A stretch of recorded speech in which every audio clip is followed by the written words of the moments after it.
ସାଙ୍ଗମାନେ ମୋ ସୁନ୍ଦର ଅଧିକାର ଦେଖନ୍ତୁ। ମୁକ୍ତି ଆଦିକୁ ଫୋନ୍ କରେ। ଆଦି ମୁକ୍ତି ଫୋନ୍କୁ କାଟିଦିଏ।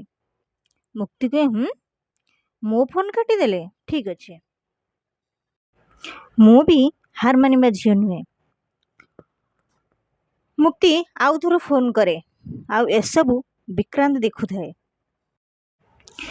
ମୁକ୍ତିର ଆଉ ଥରେ ଫୋନ୍ ଦେଖିକି ଆଦି ପୁଣି ଆଉ ଥରେ ଫୋନ୍ କାଟିଦିଏ ଆଉ ବହୁତ ବ୍ୟସ୍ତ ହୋଇପଡ଼େ। ବିକ୍ରାନ୍ତ ଆଦି ପାଖକୁ ଆସେ ଆଉ କୁହେ କ'ଣ ହେଇଛି ଭାଇ, କାହା ଫୋନ୍କୁ ନେଇକି ଏତେ ଟେନସନ୍ ହେଉଛୁ? କିଛି ତ ଗୋଟେ କଥା ଅଛି, ନହେଲେ ଆଜି ପର୍ଯ୍ୟନ୍ତ କାହା ଫୋନ୍କୁ ନେଇକି ଏତେ ଟେନସନ୍ ହେବାର ମୁଁ ଦେଖିନି। ଆଦି କୁହେ ସେ ଝିଅ ମୋତେ ପାଗଳ କରିଦେବ। ବିକ୍ରାନ୍ତ କୁହେ ଝିଅ? ତାପରେ ବିକ୍ରାନ୍ତ ହସେ।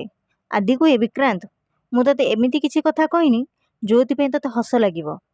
ବିକ୍ରାନ୍ତ କୁହେ ମୁଁ ତ କଥା ପାଇଁ ହସୁନି ଭାଇ, ମୁଁ ତ ଅବସ୍ଥା ଦେଖିକି ହସୁଛି। କାହିଁକି ନା ତୁ ଧୀରେ ଧୀରେ ବଦଳିବାରେ ଲାଗିଛୁ। ଆଉ ଏପଟେ ମୁକ୍ତି ନ ଖାଇ ଜିଲାପିକୁ ହାତରେ ଘୁରଉଥାଏ। ରିଧି କୁହେ ମୁକ୍ତି, ତୁ ଯେମିତି ସେ ଜିଲାପିକୁ ବୁଲଉଛୁ ନା ତା ମୁଣ୍ଡ ବୁଲେଇବ। ମୁକ୍ତି ଜିଲାପି ଖାଇବାକୁ ଯାଉଥିବା ବେଳେ ରିଧି ଅଟକେଇ ଦିଏ। କୁହେ ନାଇଁ ନାଇଁ ମୁକ୍ତି, ତୁ ପା ଏଡିଙ୍କ ସହ ଡିନରରେ ଯିବୁ, ତାହେଲେ ତୁ ସେଠି କ'ଣ ଖାଇବୁ? ମୁକ୍ତି କୁହେ ହେଲେ ସେ ତ ମୋ ଫୋନ୍ ଉଠେଇଲେ ସିନା। ରିଧି କୁହେ ରାଗିଛନ୍ତି ବୋଧେ। ମୁକ୍ତି କୁହେ ବହୁତ ରାଗିଛନ୍ତି। ଆଉ ଏପଟେ ଆଦି ବିକ୍ରାନ୍ତକୁ କୁହେ ଶୁଣୁ, ତୁ ଏମିତି ବେକାର କଥା କହିବା ବନ୍ଦ କର, ବୁଝିପାରିଲୁ ତୁ? ବିକ୍ରାନ୍ତ କୁହେ କିଏ ତ ଜଣେ ଗୋଟେ ଅଛି ଯେଉଁ ବିଚାରି ତୋ ସାଙ୍ଗରେ କଥା ହେବା ପାଇଁ ଛଟପଟ ହେଉଛି।